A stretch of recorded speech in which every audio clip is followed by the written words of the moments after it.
नमस्ते, जय हिंद। कैसे हैं आप लोग? एक बार बताओ आप सब कैसे हो? उम्मीद करूंगा आप सब अच्छे होंगे, जबरदस्त होंगे। और मेरे भाई तैयारी तो अच्छे से कर ही रहे होंगे।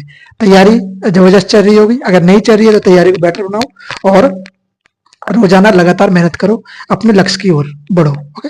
तो एक बात कहना चाहूंगा आपसे कि बात यह है कि भैया कभी कभी बच्चे बहुत से होते हैं ना जिनका पढ़ने का मन नहीं करता। सोचते हैं कि चलो आज नहीं करेंगे, कल कर लेंगे, कल नहीं करेंगे, परसों कर लेंगे। तो भाई मोटिवेट किसी किसी बच्चे का मोटिवेशन भी डाउन हो जाता है कि यार मन नहीं कर रहा पढ़ने का, बाद में पढ़ते हैं, आज फोन चला लेते हैं, आज थोड़ी देर उनसे बात कर लेते हैं तो मन बहल जाएगा। ऐसा मत करो।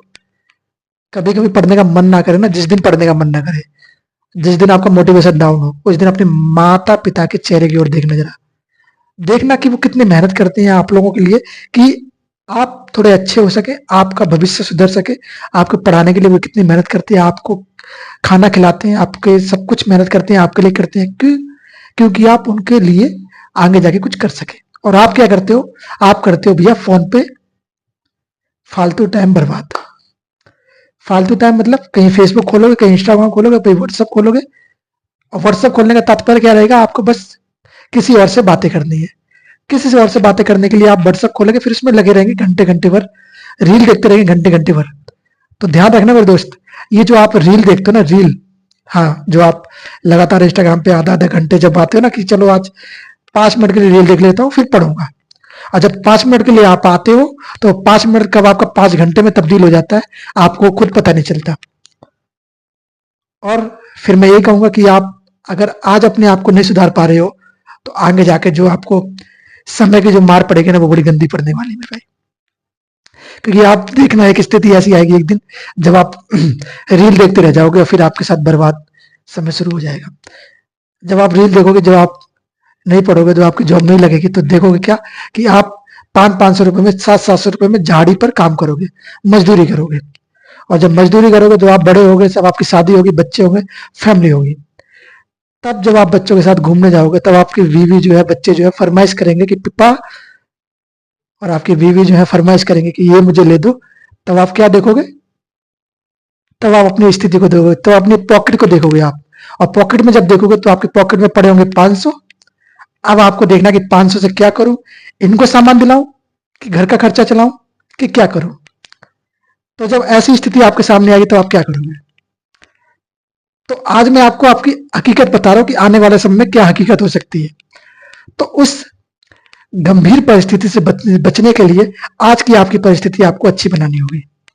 क्योंकि आप सब जानते हैं, जब वो परिस्थिति आपके सामने जब होगी ना, जब आप खड़े होंगे किसी बाजार में, और जब आपके सामने एक तरफ से इधर से फरमाइश आ रही है, एक तरफ से इधर से फरमाइश आ रही है, और घर से मम्मी का कॉल आ रहा है कि बेटा, घर से कॉल आ रहा है कि बेटा घर से उधर से आते समय सब्जी और ले आना। तब तो आपका बड़ा दिमाग खराब हो जाएगा। पैसे पड़े हैं 500, यहाँ से इनकी फरमाइश, यहाँ से इनकी फरमाइश, यहाँ से इनकी फरमाइश। अब मैं करूं क्या? गला घोट के मर जाऊं क्या? ऐसा नहीं करना है। तो उससे पहले आप लोग जब ये स्थिति ना आए तो उससे पहले पढ़ाई कर लो। और थोड़ी देर बाबू सोना से बात करना बंद कर दो, कुछ समय के लिए। मान लो कुछ समय, मतलब आपके पास अभी समय बाकी है, लगभग लगभग 5-6 महीने का समय बाकी है, अच्छा खासा समय है। तो इस समय को थोड़ा बेहतर बना सकते हो तुम, और अपने लिए बेहतर बनाओ, किसी दूसरे के लिए नहीं बनाओ मेरे भाई। मैं हर बात यही कहता हूं कि लक्ष्य जो होगा आपका होगा, सपना जो देखा है आपने देखा है। माता पिता तो सिर्फ आपके साथ में खड़े हैं। माता पिता तो ये चाहते हैं कि आप आगे बढ़ो, आप किसी भी लाइन में बढ़ो पर आगे बढ़ो। सपना तो आपने देखा था ना कि मैं दिल्ली पुलिस में लगूंगा, सपना तो आपने देखा था कि मैं इस जॉब में जाऊंगा। उन्होंने तो सिर्फ ये कहा था कि भैया आपकी तेरी जो इच्छा है उसको कर ले, पर सपना तो आपका था ना। तो साकार भी तो आपको ही करना होगा, क्योंकि कोई दूसरा आएगा कि आपके हाथ पकड़ के आपकी पेन के चलवा के भाई ऐसे लिखो ऐसे लिखो, नहीं। ये आपकी सबसे बड़ी गलतफहमी होती है कि भैया मैं एग्जाम में यूं ही पास हो जाऊंगा, तुक्का मार के पास हो जाऊंगा। सबसे बड़ी बच्चों की गलतफहमी कह रहे तुक्का। ये जो तुक्का है ना, किसी दिन आपको ले डूबेगा मेरे भाई। तुक्का कुछ जगह काम आता है, हर जगह तुक्का काम नहीं आता है। और हर जगह मतलब मैं हर जगह की बात कर रहा हूँ, किसी भी गवर्नमेंट एग्जाम में, किसी भी लाइफ के किसी भी पॉइंट पे। ओके, लाइफ की भी इसमें बड़ी महत्वपूर्ण भागीदारी होती है। तो आप समझते हो अच्छी बातों को, समझदार हो सभी बच्चे, ऐसे तो है नहीं कोई कोई बेवकूफ है। सभी अच्छी खासी उम्र के, कोई यहाँ से 16 से ऊपर ही होगा। जो भी बच्चा पढ़ रहा होगा वो 16 से ऊपर ही होगा। 18, 19, 20, 21, 22, 23, 24, 25, 28 तक भी होगा यहाँ पे। ओके, तो 16 से ऊपर की उम्र के सारे लोग यहाँ पे शामिल हैं। मुझसे बड़े भी होंगे, मुझसे छोटे भी होंगे। ओके, तो आप समझदार हो, सबको सब आप मैच्योर हो सकता है कुछ मैच्योर ना हो, जो रात में चैटिंग करते रहते वो मैच्योर नहीं है। मैं तो कहूंगा मैच्योर नहीं है, क्योंकि मैच्योर क्यों नहीं है, क्योंकि आप अपने लाइफ को लेकर सीरियस ही नहीं हो, और लाइफ को जब सीरियस नहीं हो तो मैच्योरनेस का कोई फायदा नहीं है उसके लिए। फिर आप बर्बाद इस लाइन में आए हो, फिर आप निकल जाओ, फिर आपके लिए कोई फायदा नहीं है यहाँ पे आने का। तो समझदार हो, सभी समझते होंगे बातों को। चलिए, बहरहाल आपके लिए जो बातें थी वो बतानी जरूरी थी, आप ये बातों को समझ चुके होंगे और अच्छे से इस चीज को समझेंगे नेक्स्ट टाइम। ओके, तो आज हम लोग बात करते हैं अपने टॉपिक के बारे में, जिसके लिए हम लोग यहाँ पे आए। आपने जैसा थंबनेल पे देख चुके होंगे कि आज हम लोग करेंगे पॉलिटी, क्या बोलेंगे, पॉलिटिकल साइंस बोलते हैं जिसको हम लोग पॉलिटी है। और उसके अंदर हम लोग आज करेंगे संविधान का निर्माण, जो कि आपका पार्ट 2 होगा इसका। अब बात करता हूँ भैया पार्ट 1। तो पार्ट 1 मैंने पहले करवा दिया, तो जो कि लाइव क्लासेस थी, आप लोग उस समय नहीं जुड़े थे, तो इसलिए मैं आज रिकॉर्डेड क्लासेस कर रहा हूँ आपके लिए। तो अब मैं नेक्स्ट जब लाइव करूंगा तो उसमें लाइव में जरूर जुड़ना आप। तो आपको जब लाइव में जुड़ोगे तो आपकी जो क्वेरी होती है उनको जरूर बताया करो, जिससे आपकी क्वेरी जो है सॉल्व हो। तो लाइव सेशन में मैं लेता हूँ, कभी कभार लाइव सेशन में लेता हूँ, तो लाइव में भी जुड़ा करो। और ऑफलाइन बोलूँ तो आपकी रिकॉर्डेड क्लास तो आपको प्रोवाइड करा ही रहा हूँ, तो इससे कोई दौरा ही नहीं है ना, बोलो भैया नहीं है, कोई दौरा ही नहीं है। तो चले शुरू करें बेहतरीन सी क्लास को। तो ले माँ सरस्वती का नाम और चरणों को स्पर्श करते माँ सरस्वती की फिर शुरुआत करते इस क्लास की बेहतरीन सी। चलिए, आज बात करेंगे हम लोग दिल्ली पुलिस 2025 की बेहतरीन सी वैकेंसी, जो आप सब देखने वाले हैं आने वाले कुछ समय में। तो उसी की तैयारी चल रही है भैया यहाँ पे। ऐसा तो कोई बच्चा है नहीं कि भैया किसकी तैयारी चला रहे हो, नहीं ना, तो सब थंबनेल पे देख के ही आए होंगे। तो भैया ये है आपकी 2025 डायरेक्ट क्यों लिख रहा हूं मैं, लिखेंगे आप लोग दिल्ली पुलिस, दिल्ली पुलिस 2025 भैया 2025। हाँ जी, आप किस बैच के माध्यम से पढ़ रहे हैं, संघर्ष बैच। संघर्ष बैच जो है आपको दर्शाएगा कि भैया आपने कितना संघर्ष किया इस वर्दी के लिए, और ये जो है आपको फ्री ऑफ कॉस्ट मिलने वाला है, कोई इसमें चार्जेस नहीं है, कोई इसका पैसा नहीं लगेगा आपसे, फ्री है। सारे कंटेंट जो आपको फ्री है, हिस्ट्री, पॉलिटिकल, ज्योग्राफी, इकोनॉमिक्स, है नहीं, और बोलेंगे स्टैटिक और करंट अफेयर। करंट अफेयर आपको मॉर्निंग में 7 बजे मिल जाता है। जो बच्चा करंट अफेयर को नहीं देखता तो भाई करंट अफेयर को देखा करो, उसका बड़ा ही वेटेज है आपके दिल्ली पुलिस के पेपर में। वेटेज में बोलूं तो इसके लिए मैंने अलग से आधा घंटे, 1 घंटे का मैंने सेशन लिया था कुछ समय पहले, लाइव सेशन था, उनको जाकर देख लेना एक बार, आपको पता चल जाएगा कितना वेटेज रहता है करंट अफेयर का, कितना वेटेज रहता है स्टैटिक का, कितना वेटेज रहता है हिस्ट्री का, कितना वेटेज रहता है पॉलिटिकल का, और पूरा मैंने जीएस को आपको समझाया था। तो जाके इसको एक बार देख लेना, मैं आई बटन में उसका लिंक लगा दूंगा, जहां से जाके आप समझ लेना। चलो भैया बात करें, बात हमने पिछली वीडियो में क्या करी थी, पिछली वीडियो हमने जाना था संविधान के बारे में, निर्माण के बारे में, कि संविधान की शुरुआत कैसे हुई, सब कुछ बात कर चुके थे।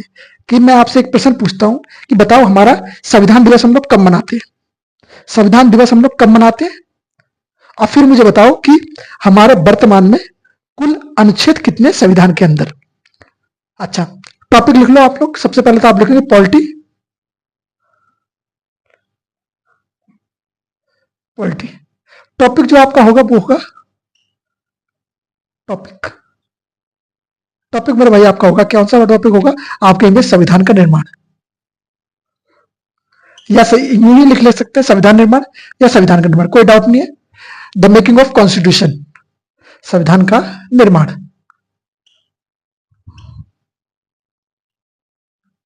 निर्माण इंग्लिश वाले बच्चे लिख लेंगे द मेकिंग ऑफ कॉन्स्टिट्यूशन, लिखने की जरूरत नहीं है भैया, सभी समझ आ रहे हो, सभी पढ़े लिखे हो, ऐसा तो नहीं है कोई यहाँ पे मूर्ख बैठा हो। बोलो भैया कोई तो मूर्ख नहीं है, सब कुछ 12वीं पास ही करके आए हो, क्योंकि 12वीं के बाद ही आप इस एग्जाम को इस एग्जाम को दे सकते हो, इस फॉर्म को फिल कर सकते हो। तो सही बच्चे 12वीं तो क्लियर कर चुके होंगे आखिरकार, है ना। तो चले संविधान का निर्माण। अब मैं बात करूंगा इसमें समितियों के बारे में, क्योंकि इससे पहले हम लोग बाकी बातें पिछली वाली वीडियो में कर चुका हूं। मैंने प्रश्न अभी थोड़ी देर पहले मैं आपसे पूछा था कि बताओ हमारा संविधान दिवस कब मनाते हैं, बोलो मैं विधि दिवस या कानून दिवस, एक ही बात है, तीनों को एक ही नाम से पुकारा जाता है। पेपर में आपसे कुछ भी पूछ सकता है, बोलो कि हमारा पेपर में पूछेगा आपसे कि बताओ हम कानून दिवस कब मनाते हैं, तो आप बोलेंगे कानून दिवस जो मनाते हैं बताओ, आप बोलेंगे 26 नवंबर, तारीख बताना जरा, 26 नवंबर 1949, 50, 60 क्या था बताओ जरा, 50, 60, या फिर ऐसा तो कोई नहीं है कि भैया बोल दे कि भैया 1960, ऐसा तो कोई नहीं, बोलेगा 1949। 26 नवंबर 1949 को हम लोग अपना संविधान दिवस मनाते हैं, ओके, बोलेंगे हाँ जी भैया। और 26 जनवरी 1950 को हमारा संविधान लागू हुआ था। ओके, लागू हुआ था। क्लियर? बोलेंगे हाँ जी भैया। चलो भाई शुरू करें। चलो हम लोग इसमें जानेंगे भैया समिति, जो संविधान सभा जब बन रही थी, संविधान मेकिंग हो रही थी, संविधान निर्माण हो रहा था, तो उस समय कुछ सभाएं बनी थी। सभाओं में उन व्यक्ति को अध्यक्ष बनाया गया था कि भैया आप इस सभा के अध्यक्ष हो, आप इसकी अध्यक्षता करोगे, आपके ऊपर ये जिम्मेदारी रखी जाती है कि आप इसको कैसे संभालोगे। ओके, तो बोलेंगे हाँ जी भैया, हम इसको समझते हैं। हम लोग बात करेंगे भीमराव अम्बेडकर के बारे में कि उनको किस समिति का अध्यक्ष बनाया गया था। हम लोग बात करेंगे जवाहरलाल नेहरू के बारे में। हम लोग बात करेंगे भैया और किसके बारे में, सरदार पटेल के बारे में, जिन्होंने भारत में सभी स्टेट, सभी जो प्रांत थे उनको एक साथ लाए, तब ये 28 राज्य बने। शुरुआत में आप सब जानते 14 थे, उसके बाद धीरे धीरे और बने। अभी वर्तमान में 28 स्टेट है, आप सब जानते भारत के अंदर, और 8 यूटी है, यूनियन टेरिटरी, केंद्र शासित प्रदेश है। ऐसा कोई नहीं है जो बता बोला कि भैया नहीं हम तो 9 बोलेंगे, तो भैया 9 बोलते रह जाओगे फिर पेपरों के अंदर, तो 9 मत बोलना। क्या बोलेंगे भैया 8 है ना 7 बोलना, 8 है, क्लियर रखना। 8 यूटी है, जिनमें से एक दिल्ली भी है जो भारत की राजधानी है। अच्छा मुझे ये बताओ कि प्रश्न मैं आपसे पूछता हूं, क्या दिल्ली भारत की राजधानी है या नई दिल्ली भारत की राजधानी है? प्रश्न मेरा ये है आपसे, बताओ क्या दिल्ली भारत की राजधानी है या नई दिल्ली भारत की राजधानी है? आप बताओ, मैं देखना चाहता हूं कि कितने समझदार हो आप, किस किस चीजों को ज्ञान रखते हो आप लोग, किस किस चीजों की जानकारी रखते हो, बताना, मैं प्रश्न पूछूंगा आपसे। चलिए अब मैं बात करूं भैया समिति, तो कितनी समिति थी आपकी? कुल 22। कुल समिति कितनी थी? तो लिखो यहाँ पे समिति, समिति बोले या फिर बोले कमिटीज। ओके, तो समिति लिख लो आप, कमिटीज आप खुद लिख लेना। मैं बात करूं कुल कमिटीज, तो कुल जो थी वो हमारी थी 22। अगर हम बात करें टोटल, तो टोटल तो मेरे भाई 22 थे। आपके भैया टोटल तो मेरे भाई 22 थे। अब इन 22 में से जो महत्वपूर्ण थी वो 13 है। कितनी महत्वपूर्ण है? 13। उन 13 को जरा जान लेना। एक मिनट रुकना, मैं माइक चेक कर लूं। Mic is okay. ओके, मैं बात करूं भैया, माइक ओके हमारा। अब मैं बात करूं भैया मुख्य जो है, मुख्य समिति, तो सही बच्चे बोलेंगे भैया मुख्य समिति जो हो जाएगी आपकी 13 हो जाएंगी। मुख्य समिति में भाई कितने होंगे? 13। अब इन 13 को हम लोग जानेंगे। क्या जानेंगे? इन 13 के बारे में हम लोग बात करेंगे इस बारी वीडियो के अंदर।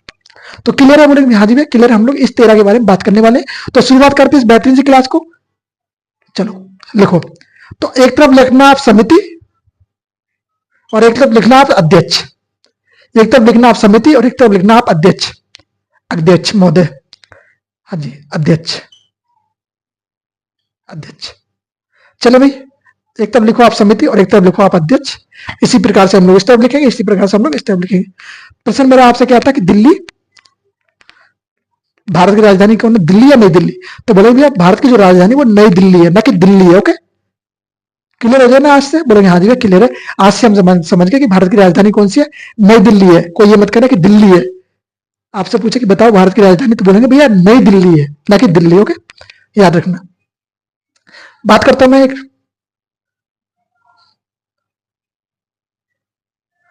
एक मिनट में जरा, यहां पे इस पे इंक लग गई है भाई।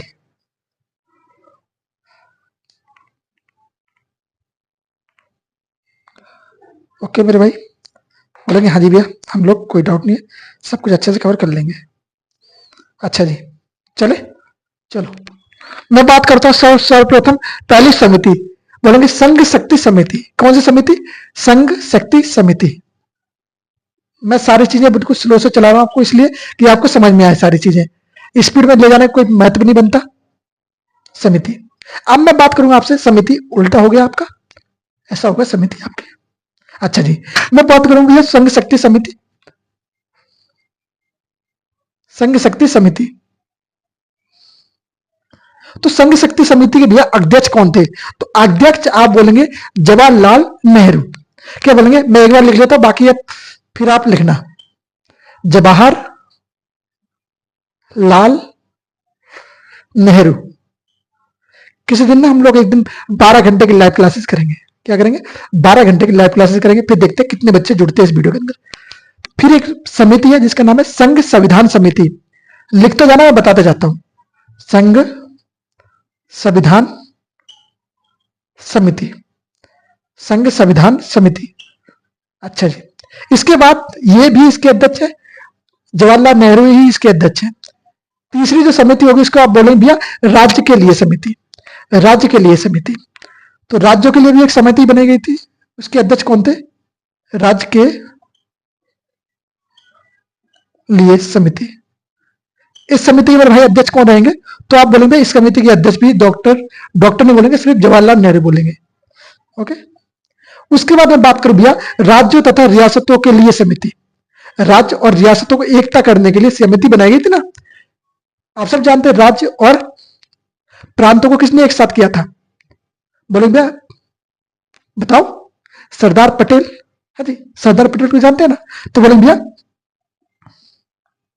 राज्य एवं राज्यों तथा रियासतों रियासतों रियासतों को से परामर्श परामर्श समिति समिति। परामर्श मतलब बातचीत, कि भैया राज्यों से कौन बातचीत करेगा? आप सब जानते हैं कि जो सरदार पटेल है वो वकील थे, और आप सब जानते हैं वकील थोड़े समझदार भी होते हैं कि चीजों को कैसे हैंडल करना, कैसे कैसे बात करनी।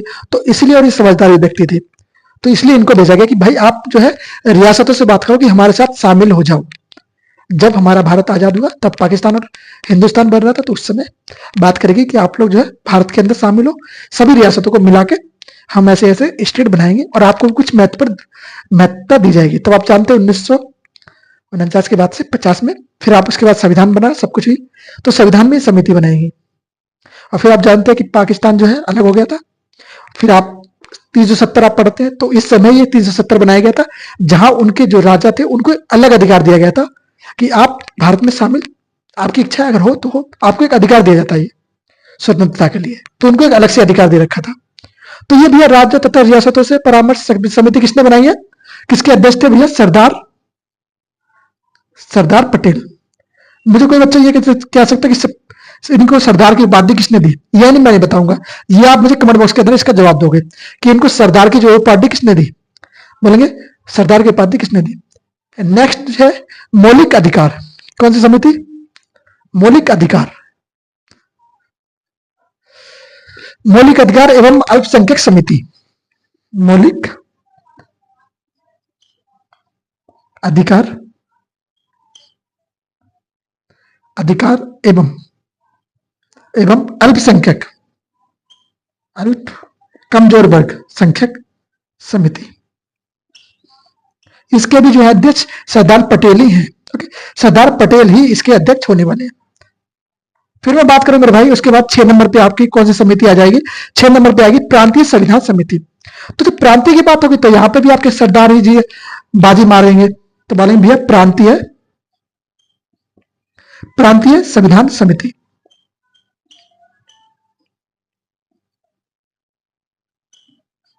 अच्छा जी, प्रांतीय संविधान समिति के बाद में आपसे बोलूंगा भैया ऐसे लिखेंगे आप। ओके, तो उसके बाद बोलेंगे भैया ये भी है जो इसके ही अध्यक्ष है। अच्छा जी, यहां तक किसी बच्चे का कोई डाउट नहीं है? यहां तक आप लोग आ चुके हैं, तो मैं समझता हूं कि हाँ आप अपने लक्ष्य की ओर बढ़ रहे हैं, कोई दिक्कत नहीं है, आप अपने लक्ष्य की ओर सीधे सीधे निशाने पर हैं कि हाँ मुझे करना है तो करना है। उसके बाद मैं आपसे बात करूंगा भैया मौलिक, आप मैं बात करूंगा मौलिक, बोलेंगे भैया मौलिक अधिकारों पर, बोलेंगे अधिकारों पर समिति। मौलिक अधिकारों पर कुछ समिति बनाएंगे, बोलेंगे भाई मौलिक अधिकारों पर समिति। अब जो है मौलिक अधिकारों पर समिति, तो इसके अध्यक्ष कौन है? आप बोलेंगे जेबी कृपलानी। जेबी कृपलानी, कहीं कहीं इनको जेपी कृपलानी बोलते हैं, पर आप जेबी कृपलानी लिखोगे, कृपलानी। अच्छा जी, मौलिक अधिकार पर समिति कौन है? अध्यक्ष कौन है? जेपी कृपलानी। अब थोड़ा यहाँ पे आता है, इस तरफ जान लिया हम बाकी बातों को, क्योंकि यहाँ पे स्पेस कम हो गया अपने पास, तो स्पेस यहाँ पे ले लो। समिति अध्यक्ष,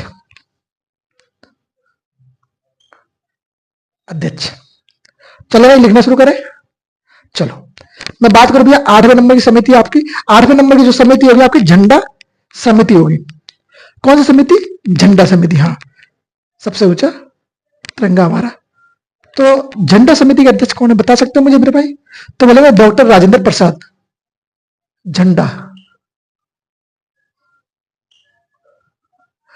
डॉक्टर राजेंद्र प्रसाद, राजेंद्र प्रसाद, सॉरी, राजेंद्र प्रसाद। तो झंडा समिति के अध्यक्ष डॉक्टर राजेंद्र प्रसाद। 9वें नंबर पे आप आ जाओ। अच्छा जी, 9वें नंबर पर प्रक्रिया नियम समिति। कौन सी? प्रक्रिया नियम समिति। प्रक्रिया नियम समिति या बोले संचालन समिति, जिसको प्रक्रिया नियम समिति बोलते हैं, संचालन समिति बोलते हैं। तो आप प्रक्रिया नियम समिति लिखे या आप लिख सकते हैं संचालन समिति,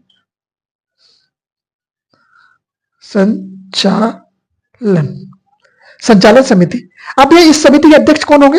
तो आप बोलेंगे इस समिति के जो अध्यक्ष है वो भी डॉक्टर राजेंद्र प्रसाद जी ही है। Same to same doctor Rajendra Prasad. तो इसका मतलब क्या होता है आप सब जानते हैं, इसका मतलब यही है। चलिए 10वें नंबर में बात करूं आपसे, तो बोलेंगे भैया, आप बोलेंगे भैया सदन समिति। कौन सी? सदन समिति, सदन, हाँ जी भैया, सदन समिति। सदन समिति के आपके अध्यक्ष कौन हो जाएंगे भाई? तो सदन समिति के अध्यक्ष बोलेंगे जरा पट्टाभी सीता रमैया। क्या बोले? पट्टाभी सीता रमैया, पट्टाभी सीता रमैया, रमैया बोले ओके। उसके बाद मैं बात करूं भैया 11 नंबर। तो 11 नंबर पे आपकी समिति हो गई व्यापार समिति। व्यापार कि भैया किससे व्यापार करना है, किससे व्यापार नहीं करना है, क्या रूल होंगे व्यापार के, सारे कुछ जिम्मेदारी किसकी थी? व्यापार समिति की थी। तो व्यापार समिति के अध्यक्ष कौन थे? व्यापार समिति, व्यापार समिति में भाई अध्यक्ष कौन हो गए? आप बोले भैया के एम मुंशी। कौन थे? मुंशी जी। आप सब जानते हैं मुंशी जी क्या करते हैं? मुंशी जी देख रेख करते हैं। आप सब फिल्मों, पुरानी फिल्में देखने वाले बच्चे होंगे तो आप सब जानते हैं कि भैया पहले फिल्मों में क्या करते थे? मुंशी जो है हिसाब किताब का जानकारी रखते थे, हिसाब किताब के बारे में जानकारी करते थे। तो यहाँ पे जो है मुंशी जी क्या कर रहे हैं? व्यापार के बारे में जानकारी कर रहे हैं। व्यापार समिति के अध्यक्ष है ये। तो मुंशी कौन है? के एम मुंशी। ओके, कन्हैयालाल मानिकलाल मुंशी। बोलेंगे हाँ जी भैया, के एम मुंशी, के एम मुंशी। तो मुंशी जी का कार्य क्या है? मुंशी जी का कार्य भैया व्यापार समिति बनाना और व्यापार समिति में कार्य करना। भैया 13 नंबर में बात करें मेरे भाई, बोलेंगे साख समिति। साख समिति, हाँ जी। तो इसके अध्यक्ष कौन है? तो आप कहेंगे अल्लादी कृष्ण स्वामी अय्यर। साख समिति, तो बोलेंगे अल्लादी कृष्ण स्वामी अय्यर। अय्यर जी क्या है? अय्यर जी हैं भैया साख समिति के अध्यक्ष। ओके, तो अय्यर जी हैं क्या? साख समिति के अध्यक्ष। आपकी आप बची है भैया आखिरी और अंतिम समिति, जिसका नाम है प्रारूप समिति, और सबसे महत्वपूर्ण समिति है प्रारूप। संविधान के प्रारूप पर बात करेगा तो कौन? प्रारूप समिति। प्रारूप समिति को हम अन्य नाम से भी जानते हैं, मसौदा समिति के नाम से भी इसको जानते हैं। क्या बोलेंगे? प्रारूप समिति को हम लोग मसौदा समिति के नाम से भी जानते हैं। इसके अध्यक्ष कोई मुझे बता सकता है? प्रारूप या मसौदा? इसके अध्यक्ष को मुझे बता सकता है? और ये अंतिम समिति है जो इंपॉर्टेंट में है। तो आप बोलेंगे इसकी जो अध्यक्ष है वो है doctor V R Ambedkar, doctor Bhimrao Ambedkar, जिन्हें हम संविधान के पिता भी कहते हैं, बी आर अम्बेडकर।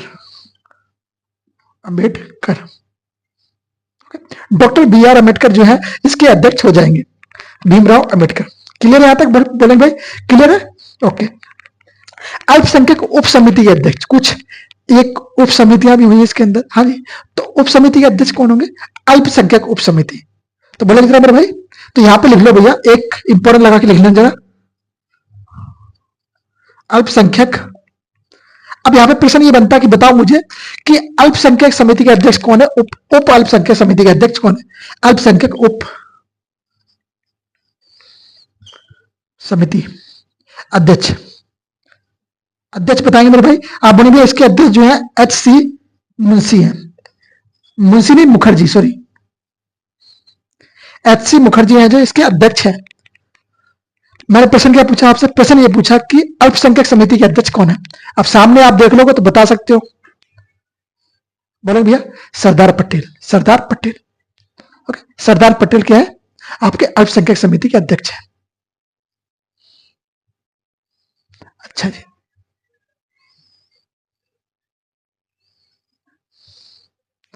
चले भाई, अब इससे आगे बात करते हैं हम लोग। अब बात करेंगे भैया, यहाँ पे हो गया मौलिक अधिकार हो गया, अल्पसंख्यक समिति होगी, और कुछ आपके लिए बचा है कि नहीं बचा है, मैं वो देख लेता हूँ एक बार कि आपको और क्या क्या करवाना होगा। कि आपको भैया अब इसमें कुछ नहीं बचा आपका, इसमें तो सारा क्लियर हो गया। समिति बची थी वो हम लोग क्लियर कर लिया आज। कितनी समिति थी आपकी? 14 समिति थी, सॉरी 14 नहीं 13, 14 तो इसको जोड़ के होती है। अब सेकंड उप समिति है तो सॉरी। चलो, तो आज हम लोगों ने जाना संविधान सभा की समितियों के बारे में, जो बड़ी इंपॉर्टेंट समिति थी, जो आपके पेपर में पूछे जाने लायक समिति थी। तो मैं आपसे कभी भी पूछ लूं कि भैया बताओ इन समितियों के बारे में, तो क्या आप मुझे इस समितियों के बारे में बता सकते हो या नहीं? और पहली बात ये कि आप जब कल क्लास में जुड़ोगे तो इसको रिवाइज करके जुड़ना। जब मैं आपसे पूछूं तो आप इसके बारे में मुझे बता सकते हो कि नहीं। तो मैं अब नेक्स्ट वीडियो में जब आपसे मैं पूछूंगा तो इसके बारे में मुझे जरूर बताना कि भैया मैंने क्या पहली वीडियो में बताया था आपको। तो याद रखना, मैं ये प्रोसेस जो हर रोज आपके साथ करूंगा। हर रोज मैं आपको पहले पूछूंगा, फिर आपसे लास्ट वीडियो में ऐसे क्वेश्चन रखूंगा, फिर आप मुझे उसकी नेक्स्ट वीडियो में बताओगे। तो ये याद रखना कि पूछूंगा बताओगे, पूछूंगा बताओगे। तो ये आपके लिए रखा जाएगा एक प्रोसेस, और आपके रिवीजन के लिए भी बहुत बेटर प्रक्रिया रह सकती है। तो यहां तक कोई बच्चा अगर आ चुका है तो बहुत वेल डन, आप अपने लक्ष्य की ओर हो और आप अपने लक्ष्य को प्राप्त करोगे और अपने सपनों को साकार करोगे, आगे बढ़ोगे। तो मैं यही चाहूंगा कि आप आगे बढ़े, बहुत आगे बढ़े, अपने माता पिता का सपना साकार करें, पर वो होगा सिर्फ मेहनत से। यूं ही नहीं कि चलो हो जाएगा आज नहीं कल, ऐसा नहीं। मेहनत से तो करना पड़ेगा, मेहनत बिना कुछ नहीं है। और बाकी सब समझदार हो, आप सब होशियार हो, अच्छे बच्चे हो, बालक हो। तो आज हम लोगों ने ये किया। कल हम लोग करेंगे भैया इसके बाद आप बोलेंगे प्रस्तावना, प्रेम्बल, संविधान की प्रस्तावना बात करेंगे भैया। संविधान की प्रस्तावना जो है आप सब देखते होंगे, जब संविधान का पहला पेज आप जब खोलते होंगे तो पहले पेज में आपको एक चीज देखने को मिलती है, संविधान की प्रस्तावना, या जिसको बोलते हैं प्रेम्बल। प्रेम्बल जब आप देखेंगे तो प्रेम्बल में आपको देखेंगे अधिकार, कि भैया संविधान में कितने प्रकार के कौन से अधिकार दिए गए हैं। स्वतंत्रता के जो अधिकार है वो कितने प्रकार के अधिकार है, समानता के जो अधिकार है वो कितने प्रकार के अधिकार है। सब अधिकारों के बारे में हम लोग कल बात करेंगे, नेक्स्ट वीडियो। कल बोले तो हाँ कल, तो उसके बारे में बात करेंगे, इससे नेक्स्ट वीडियो में बात करेंगे भैया। इसमें तो नहीं कर सकते ना, इसमें तो आपका टॉपिक समाप्त है, यहाँ तक टॉपिक आपका इनफ है। इसके बारे में नेक्स्ट वीडियो में बात करेंगे। तो चलिए आज के लिए इतना ही काफी है, और सबसे मिलेंगे नेक्स्ट वीडियो में। तो पढ़ते रहिए, मुस्कुराते रहिए, मिलते रहिए। नमस्ते, जय हिंद, जय भारत।